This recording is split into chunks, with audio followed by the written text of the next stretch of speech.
All right, welcome into a live breaking news edition of the Talkin About the Hoosiers podcast. Normally, you have me, John Alden, on In Touch with Indiana Sports, but you do have one of your regulars. It is Kyler Staley, basketball recruiting analyst from HoosierIllustrated.com. No Drew Rosenberg this evening, but of course, we're here right now to discuss I guess it was just about an hour and a half, almost 2 hours ago at this point, when it was broken by Jeff Goodman that West Virginia's Darian DeVries is set to be named the next Indiana head men's basketball coach. And there will be a formal press conference tomorrow at 11:30, I believe I saw. So I guess before I kind of get into like how everything played out today, the last several days, Kyler, what's just kind of your not overall thoughts, but your initial thoughts on this hire? I mean, I think I really love it. I really do. When you look at now, obviously going back, Indiana reached out to the Brad Stevens, right? You know that they went through their top candidates that they had to go through, right?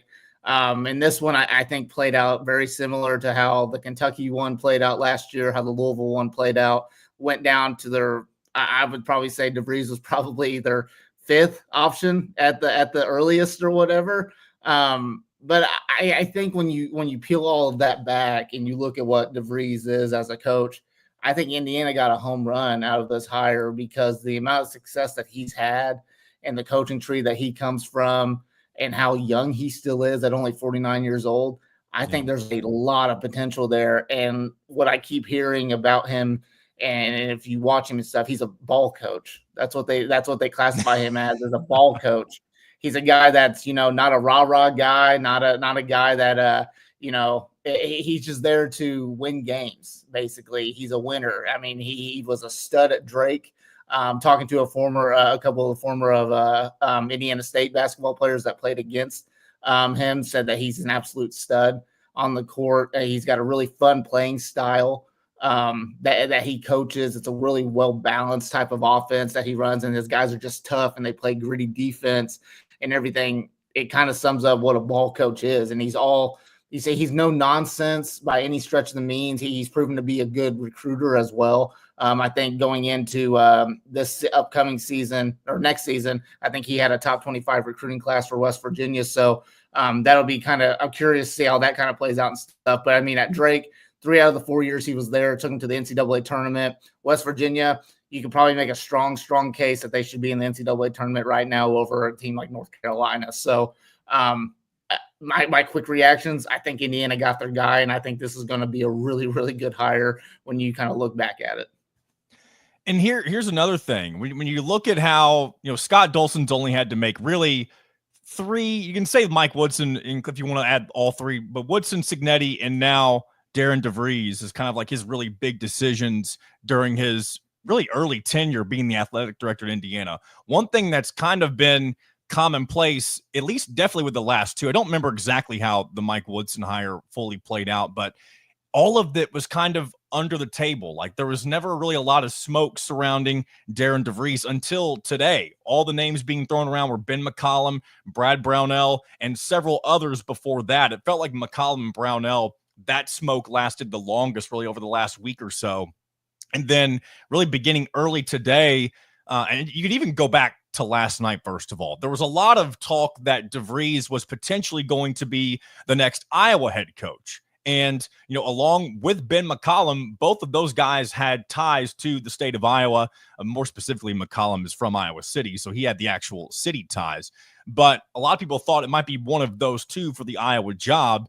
And whenever it was reported earlier, I don't know if it was this morning or this afternoon, that DeVries was no longer the top candidate to be the Iowa head coach, it kind of seemed like all things were pointing towards Bloomington at that point. And all it took from there on was just a few more hours, and we got to where we are now, and that's things kind of being official. And from what I've seen with early, just different posts from different reporters on Twitter, NIL was a very big factor in why DeVries wanted to come to Indiana.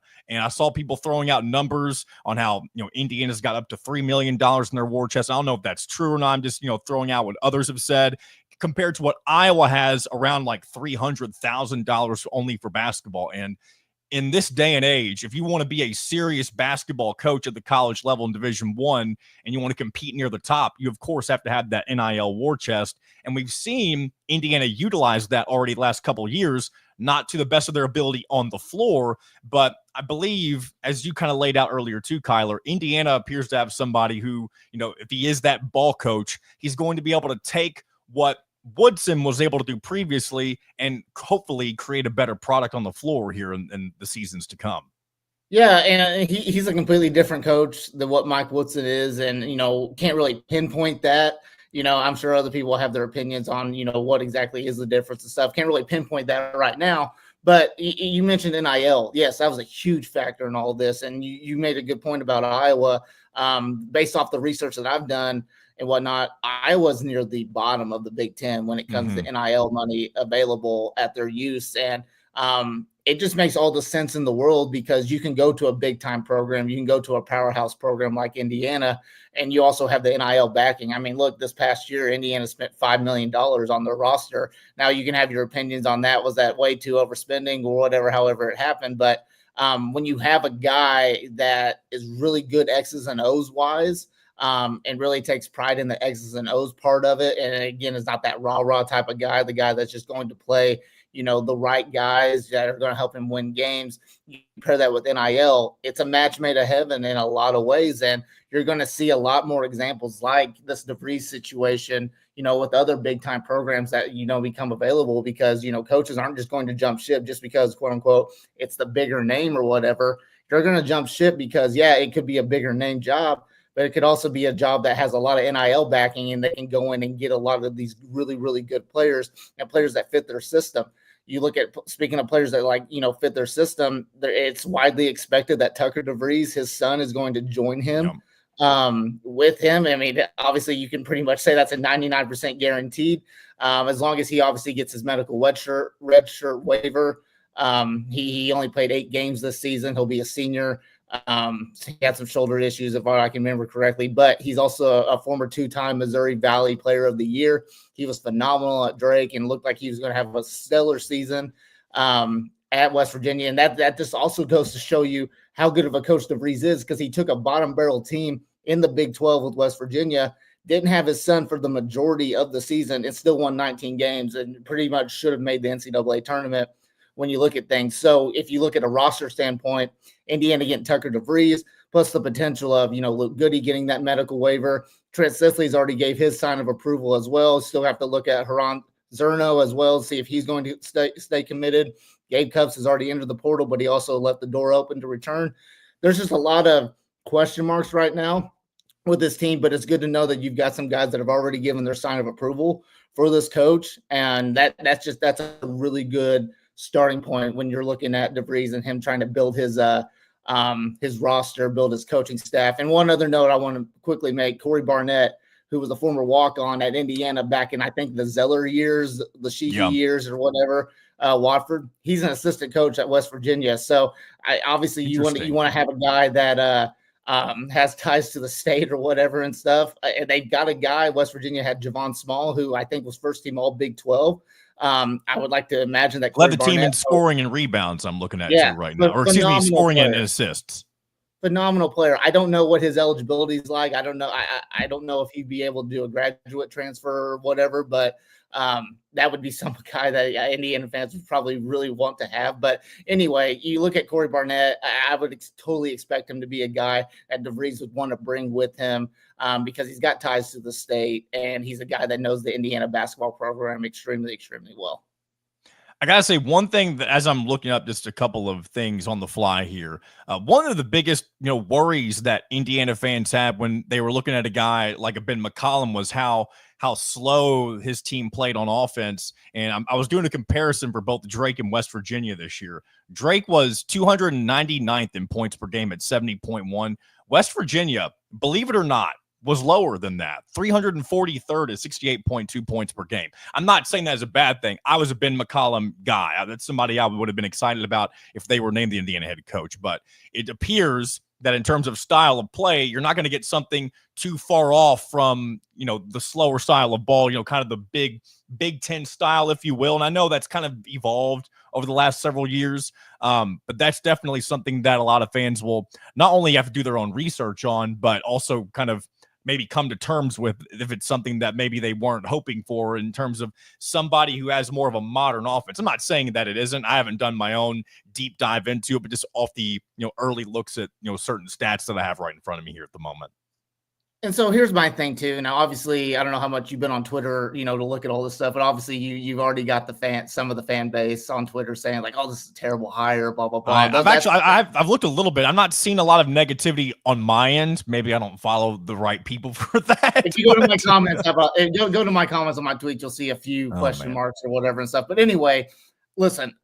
Ben McCollum, I want to stick with him just real quickly. A lot of people I've seen already compared this hire of DeVries to an Archie Miller type of hire. Completely different style. Ben McCollum would have been an Archie Miller hire. Now, I'm not saying that he would have been as bad as what Archie Miller ended up being, but they have an exact same style of type of offense, a very slow, methodical, not a team that shoots a lot of threes type of thing. When you look at DeVries, he's got a healthy balance. He's got guards. If you look back at his Drake teams, he's got a guard that will at least go out there and make plays. So when I think about that, a guard that can go out there and score, make plays, facilitate, I immediately think Miles Rice as a guy that if they can keep him, I think that DeVries can unlock a lot in Miles Rice and let Miles Rice do his thing. Where if you look back last year, Woodson kind of had some handcuffs on Rice, and it just didn't turn out the way that you kind of wanted it to be. But, I mean, they also always have a really good big. And they also are just extremely balanced, I would say. Just a balanced team. And I think you'll get a really good, healthy mix of offense plus the toughness on the defensive end. Yeah. And that's exactly what you want. And before we continue forward, just a couple of comments from the Peanut Gallery on YouTube. Todd Tanis Schroyer. I see you've changed your name, by the way, Mr. Tanis. He says, we got a young guy with a great resume of work prior to this past year. And that's true. You already mentioned that, Kyler. I think that's a big thing that will be a positive for Indiana fans. Somebody that is young, and if things work out, will more than likely be at Indiana for a very long time. And not that you have to have the young coach. I mean, of course, we see the opposite end of the spectrum with Curt Cignetti, who is in his mid-60s. That's not necessarily the formula for success. It's more so the formula for longevity, if that's something that you hope to get out of somebody like this, of course.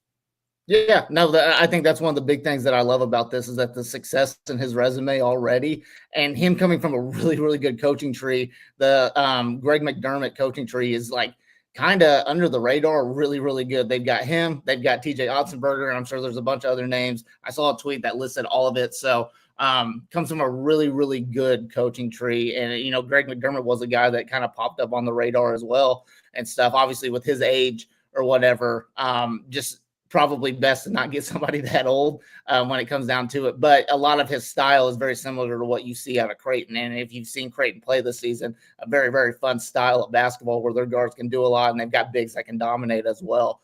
But I really do like that he's a younger coach, 49 years old, and already has the resume that he has. And he's got a lot more experience than what Ben McCollum would have had going into this. So, yeah, I think overall, and obviously you got to do a little bit more deep dive on it and stuff. Right now, the quick gut reaction right now is that Indiana got their guy. And I think that's a guy that's going to really, get this team to a lot of wins and competing for Big Ten championships at the end of the day.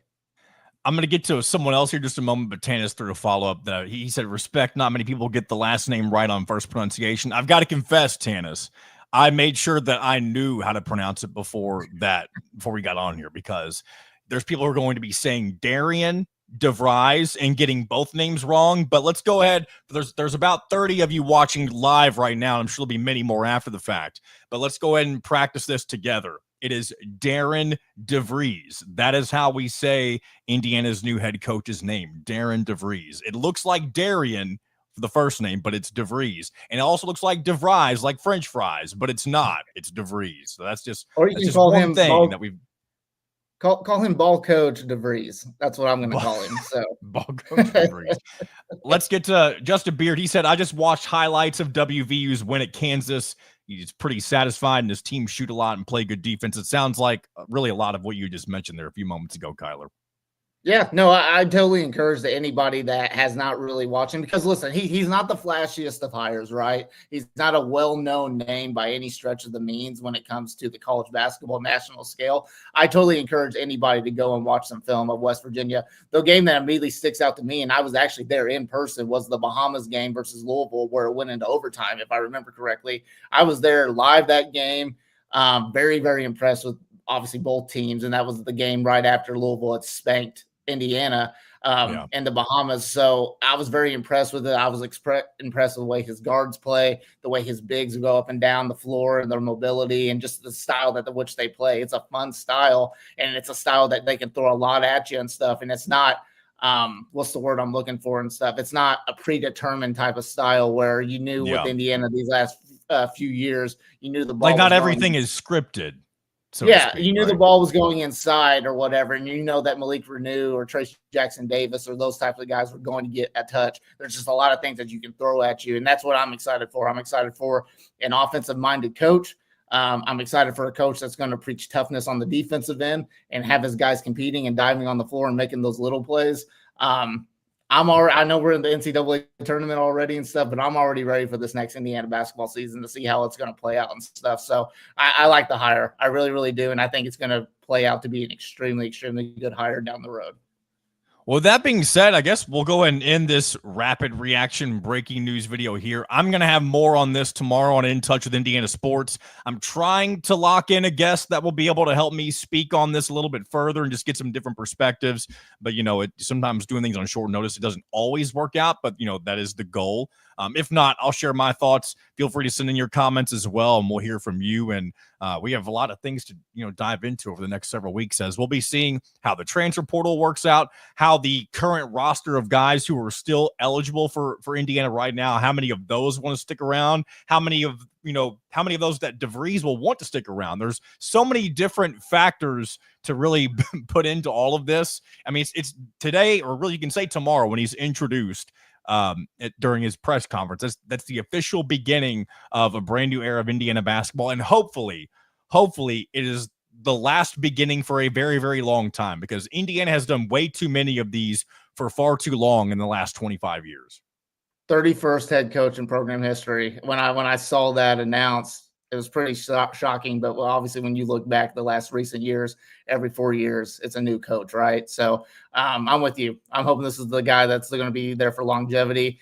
College basketball is in a kind of a dying age where you want the new crop of guys to really step up and stuff. And the Roy Williams, the Coach K's, and Jay Wrights, all those guys are kind of, going away.